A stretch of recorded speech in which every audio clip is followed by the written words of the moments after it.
89.3 FM.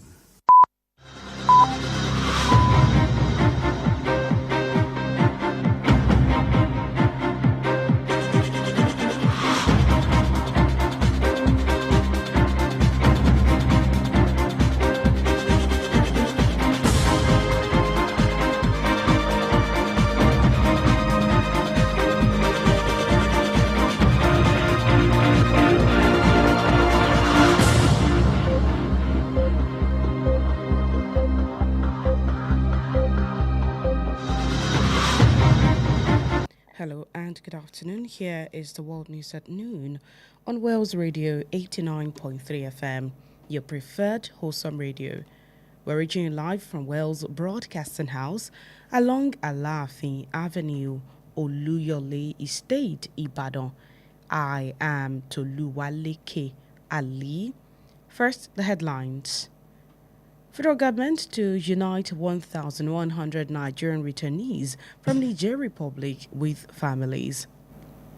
Oyo schools kidnappers give conditions for negotiation.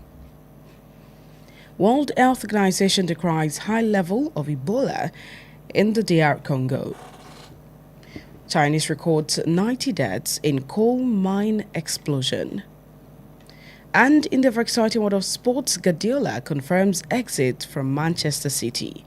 Those are the headlines, now the news in detail.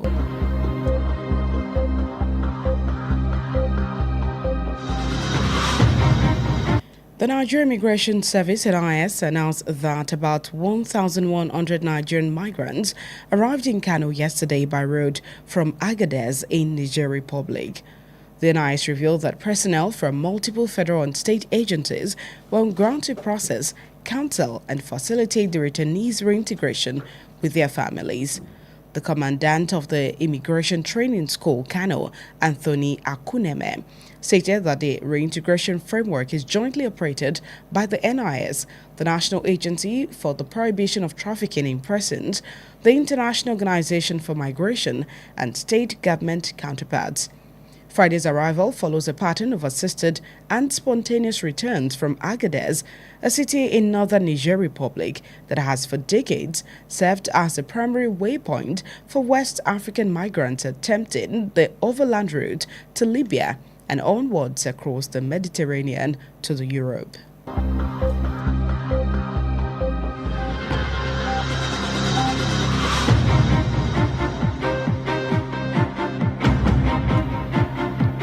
Suspected terrorists who abducted school children and teachers from 3 schools in Esiele, Yamata and Alausa towns in Orire local government area of Oyo State have opened communication channels with the state government.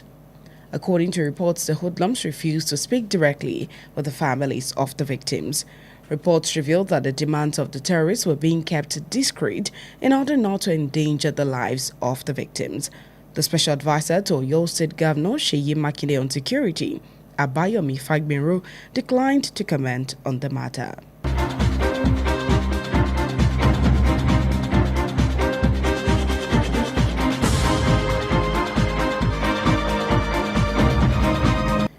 The United Nations UN warned yesterday that about 35 million Nigerians are at risk of acute hunger from June to August. The UN humanitarian country team in New York City, United States, disclosed that Nigeria is facing a deepening hunger crisis with millions at risk as the lean season approaches.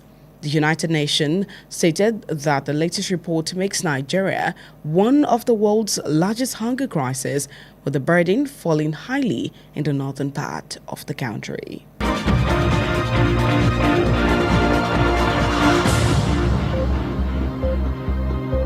The World Health Organization has raised alarm about the high level of deadly Ebola outbreak in the Democratic Republic of Congo. The health organization upgraded its risk assessment level yesterday from high to very high for the DR Congo, while keeping the regional risk level at high and the global risk level at low. World Health Organization Chief Tedros Ghebreyesus disclosed the situation is deeply disturbing. It reported that about 750 suspected cases have been recorded in the DR Congo and 177 suspected deaths as health workers scramble to track down contacts of everyone thought to be affected with the virus.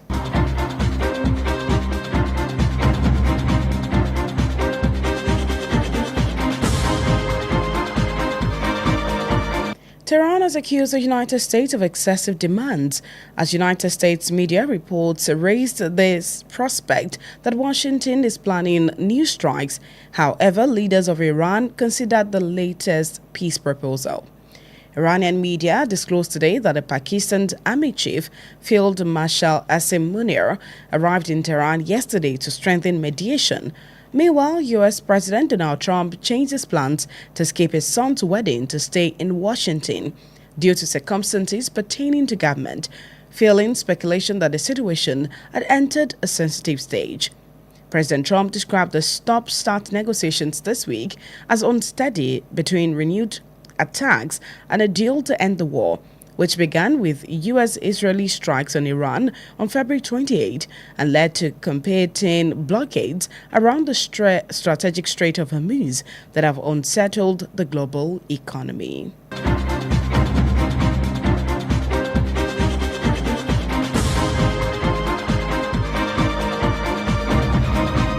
At least 90 people have been killed in a coal mine blast in northern China, according to the country's state media.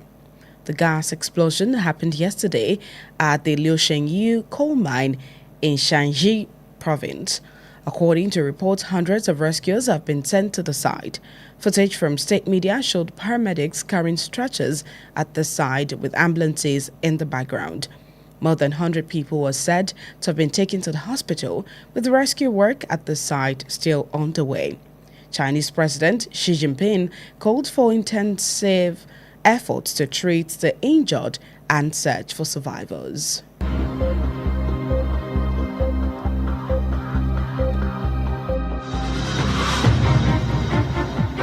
In the very exciting world of sports, Pep Guardiola has announced that he will leave Manchester City at the end of the season after a trophy-laden decade that transformed English football.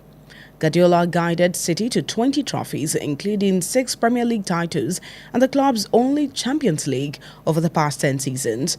Aston Villa's visit to the Etihad will be his final match in charge, although he's set to continue working for the City Football Group as a global ambassador.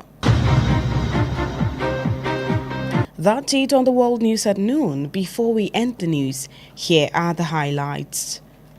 The Nigerian Immigration Service announced that about 1,100 Nigerian migrants arrived in Kano yesterday by road from Agadez in Niger Republic.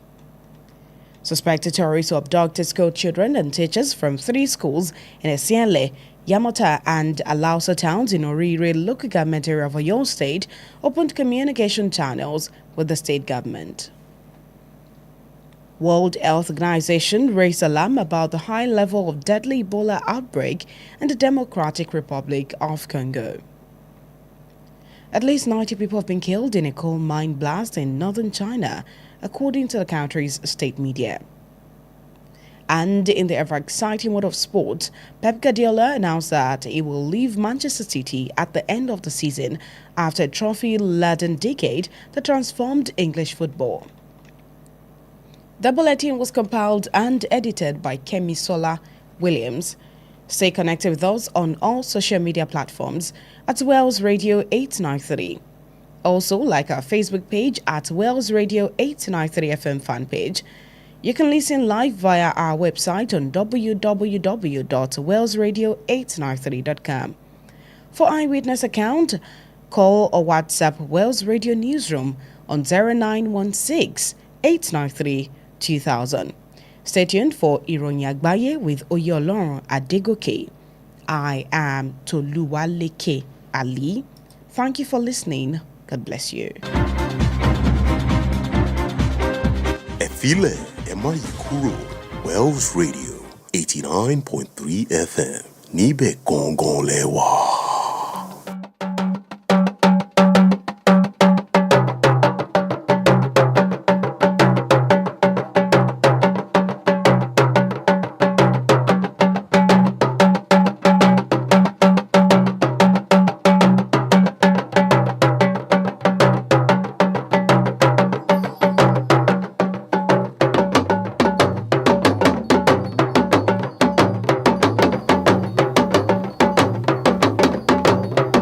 Ẹ káàsán o.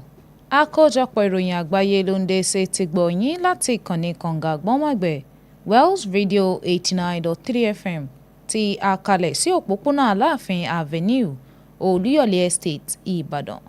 Oyè Ọlọ́run Adegoke lóníròyìn yín, ṣáájú ẹ̀gbọ́n àwọn kókó tó wà nínú ìròyìn náà. Ìjọba àpapọ̀ orílẹ̀-èdè yìí ni wọ́n pé wọ́n ó ṣe ìdápadà àwọn tó jẹ́ ọmọ orílẹ̀-èdè Nàìjíríà 500 níye tí wọ́n wálé padà láti ìlú Niger Republic padà sọ́dọ̀ àwọn mọ̀lẹ́bí wọn. Àwọn ajínigbé tó ṣọṣẹ́ ní ilé ẹ̀kọ́ nílùú Ọ̀yọ́ wọ́n ti fi ohun tí wọ́n fẹ́ léde fún ìdúnàdúrà. Àjọ tó ń rí sí ètò ìtọ́jú ìlera lágbàáyé wọ́n sọ̀rọ̀ lórí àrùn Ebola eléyìí tó ti ròkè jọjọ nílùú Congo.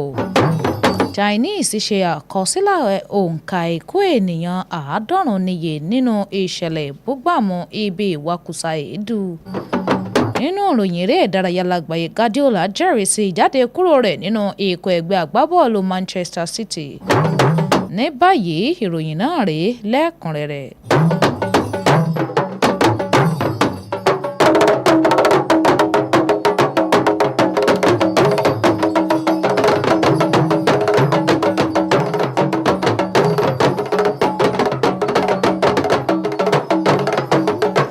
Àjọ tó ń rí sí ìwọléwọ̀de lórílẹ̀‐èdè Nàìjíríà yan àjọ NIS náà ti kéde pé àwọn ọmọ orílẹ̀‐èdè Nàìjíríà 500 níye tí wọ́n ṣe àtìpó lọ ìlú bòmíràn ó ní wọ́n ti gúnlẹ̀ sínú Kano lánàá òde yìí nípasẹ̀ ìrìnnà ojú pópó láti Agadez nílùú Niger Republic. Àjọ NIS wá ṣàfihàn pé àwọn òṣìṣẹ́ láwọn àjọ ìjọba gbogbo ló ti wà níkàlẹ̀ nígbà tí wọ́n dé ọ̀hún láti ṣètò ìlanilọ́yẹ̀ àmọ̀ràn tó ń ti ìgbésẹ̀ lórí bí wọ́n ó ti dá wọn padà sọ́dọ̀ àwọn mọ̀lẹ́bí wọn. Ọ̀gágun ilé ẹ̀kọ́ ìkọ́ni iléeṣẹ́ ìwọléwọ̀de orílẹ̀-èdè yìí nílùú Kano, Anthony Akuneme, ó sọ̀rọ̀ lórí ibi iṣẹ́ náà bó ṣe jẹ́ àjọṣepọ̀ iṣẹ́ àwọn àjọ NIS tó ń rí sí ìwọléwọ̀de ọ̀hún tó fi mọ́ àjọ tó ń gbógun ti lílo ọgbọ́n àti ẹ̀tàn fi tani sóko ẹrú lórílẹ̀‐èdè yìí pẹ̀lú àwọn àjọ ìjọba mìíràn bí wọ́n ti gúnlẹ̀ lánàá òde yìí ọ̀hún olótẹ̀lé àwọn ìgbésẹ̀ ìrànwọ́ láti ṣe ìdápadà láti agbègbè Agadez ní apá àríwá ìlú Niger Republic.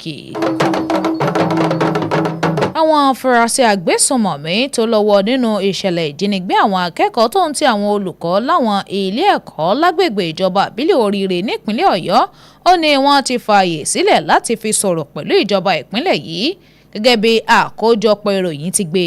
Àwọn àtìláwí ọ̀hún kọ̀ láti bá àwọn mọ̀lẹ́bí àwọn ènìyàn tó wà lákàtà wọn sọ̀rọ̀.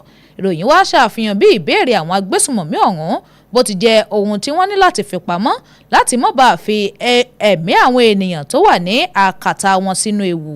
Olùdámọ̀ràn pàtàkì sí gómìnà ìpínlẹ̀ Ọ̀yọ́ Ṣèyí Mákindé lórí ọ̀rọ̀ ètò ààbò yún Àbáyọ̀mí Fagbinró ó kọ̀ láti sọ ọ̀rọ̀ lórí ìròyìn ọ̀hún o.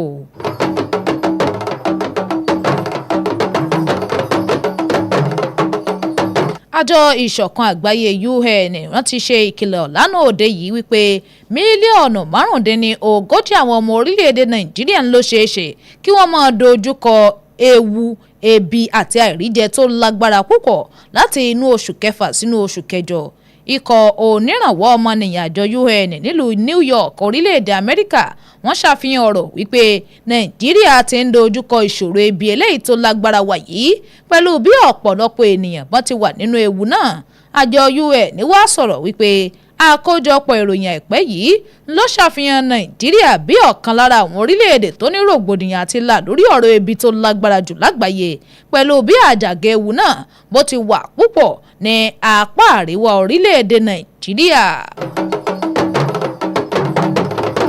Àjọ tó ń ṣàbójútó ètò ìtọ́jú ìlera lágbàáyé yún àjọ WHO ni wọ́n ti kéde pé ìbújáde àrùn Ebola ló ti wọ ìpele eléyìí tó ga púpọ̀ jù lórílẹ̀‐èdè Congo. Àjọ ọ̀hún wọ́n ṣàfihàn àyẹ̀wò ewu náà lánàá òde yìí tó gbéra kúrò nípele gíga tó sì wọ ìpele eléyìí tó ga jùlọ ní orílẹ̀‐èdè Congo. Ọ̀gá àgbà àjọ eléyìí tó wá ń rí sí ètò ìtọ́jú ìlera lágbàáyé yún Tedros Ghebreyesus ó ṣàfihàn bí ipò ọ̀rọ̀ náà bó ti lágbára tó àti bó ṣe ń kọni lóminú.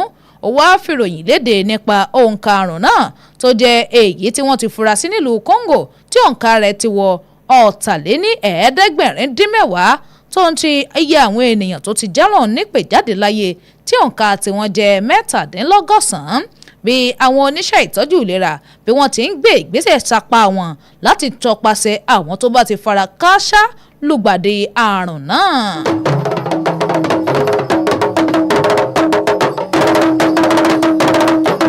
Tehran ti fẹ̀sùn kan orílẹ̀-èdè Amẹ́ríkà fún àpọ̀jù ìbéèrè fún nǹkan bí àkójọpọ̀ ìròyìn orílẹ̀-èdè Amẹ́ríkà ṣe ń ṣàfihàn ètò nípa ìkọlù tuntun Washington. Ẹ̀wẹ̀, àwọn olórí Iran àwọn ń ṣàgbéyẹ̀wò àbá àlàáfíà tiwọn. Iléeṣẹ́ ìgbóhùnsáfẹ́fẹ́ Iran wá ṣàfihàn ọ̀rọ̀ lónìí wípé ọ̀gágun Pakistan Azim Munir wọ́n pé ó gúnlẹ̀ sílùú Tehran lánàá òde yìí láti fi kún okùn ìgbésẹ̀ ìlàjà wọn bí ààrẹ orílẹ̀-èdè Amẹ́ríkà ìyún Donald Trump bó ṣe ṣàyípadà ètò tirẹ̀ láti má yọjú síbi ìgbéyàwó ọmọkùnrin rẹ̀ láti lè dúró ní Washington nítorí àwọn ìdí kọ̀ọ̀kan tó ní í ṣe pẹ̀lú ti ìjọba. Ààrẹ Trump wá ṣàpèjúwe dúnadúrà wọn bí ohun tó ń dá kúdájì bí èyí tí ò fẹsẹ̀ múlẹ̀ bó ti yẹ láàrin àtúnṣe ìkọlù tó ń ti ìdúnadúrà lórí àdéhùn láti fòpin sí ọ̀rọ̀ ogun àárín orílẹ̀-èdè Amẹ́ríkà àti Israeli sí Iran èyí tó bẹ̀rẹ̀ nínú oṣù kejì ọjọ́ 28 èyí tó sì ti yọrí sí ìdènà mọ́ àwọn ojú ọ̀nà orí omi Hormuz tó sì ń ṣe ìdíwọ́ fún ọrọ̀ ajé lágbàáyé.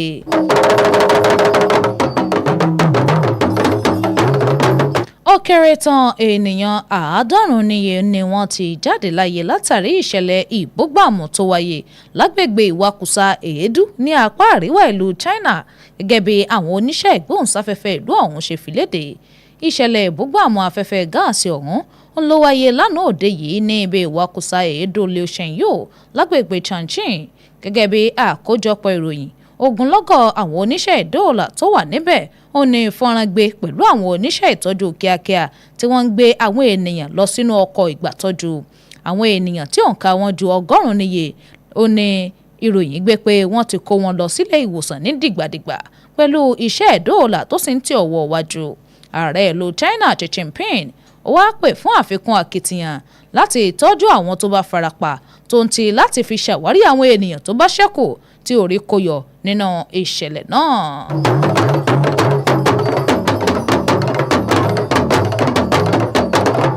Nínú ìròyìn eré ìdárayá lágbàáyé, Pep Guardiola ti kéde pé òun yóò fi ikọ̀ ẹgbẹ́ agbábọ́ọ̀lù Manchester City sílẹ̀ lópin sáà yìí lẹ́yìn ọ̀pọ̀ ọdún àṣeyọrí ife ẹ̀yẹ eléyìí tó ti gbà tó sì fi mú àyípadà bá ikọ̀ ẹgbẹ́ agbábọ́ọ̀lù ilẹ̀ Gẹ̀ẹ́sì náà. Guardiola èyí tó ń ṣàkóso ikọ̀ City láti gba 20 ife ẹ̀yẹ tó fi mọ́ ti ìdíje Premier League àti ti Champions League kan ṣoṣo fún ikọ̀ náà. Àbẹ̀wò ikọ̀ Aston Villa sí Etihad òní yóò jẹ́ ìfẹsẹ̀wọnsẹ̀ àṣekágbá rẹ̀ bó tilẹ̀ jẹ́ pé ìròyìn gbé pé ó ṣetán láti tẹ̀síwájú nínú iṣẹ́ rẹ̀ fún ikọ̀ ẹgbẹ́ agbábọ́ọ̀lù City gẹ́gẹ́ bí aṣojú wọn ní àgbáyé.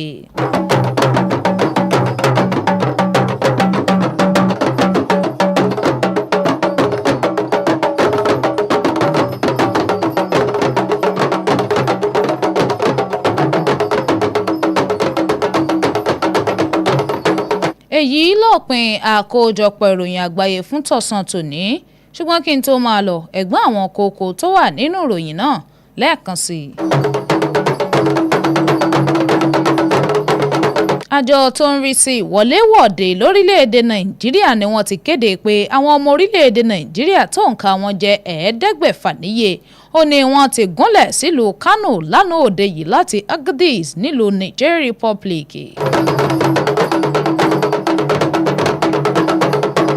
Àwọn afurasí agbésùnmọ̀mí tó wà nídìí ìṣẹ̀lẹ̀ ìjínigbé àwọn akẹ́kọ̀ọ́ àti olùkọ́ ní agbègbè ìjọba ìbílẹ̀ Oríire nípínlẹ̀ Ọ̀yọ́ ó ní wọ́n ti fààyè sílẹ̀ láti sọ̀rọ̀ pẹ̀lú ìjọba ìpínlẹ̀ yìí. Àjọ tó ń rí sí ètò ìtọ́jú ìlera lágbàáyé yún àjọ WHO náà ti ké gbàjarè síta lórí bí ìbújáde àrùn Ebola bó ṣe ti wà ní ìpele èyí tó ga jùlọ nílùú Congo. Ó kéré tán ènìyàn 100 níye ló jáde láyé tí wọ́n sì gbẹ́mìí mì látàrí ìṣẹ̀lẹ̀ ìbúgbàmù ibi ìwakùsà èédú tó wáyé ní apá àríwá ìlú China gẹ́gẹ́ bí iléeṣẹ́ ìgbóhùnsáfẹ́fẹ́ ìlú ọ̀hún ṣe fi léde.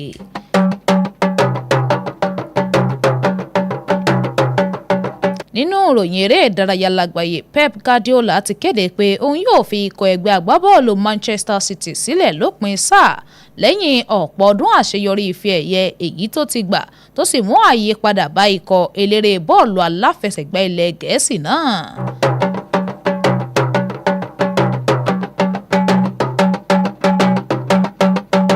èyí lópin àkójọpọ̀ ìròyìn àgbáyé fún tọ̀sán tòní. àkójọpọ̀ tó ń ti àtúntò ìròyìn náà ló wáyé látọwọ́ Kẹ́misọ́lá Williams.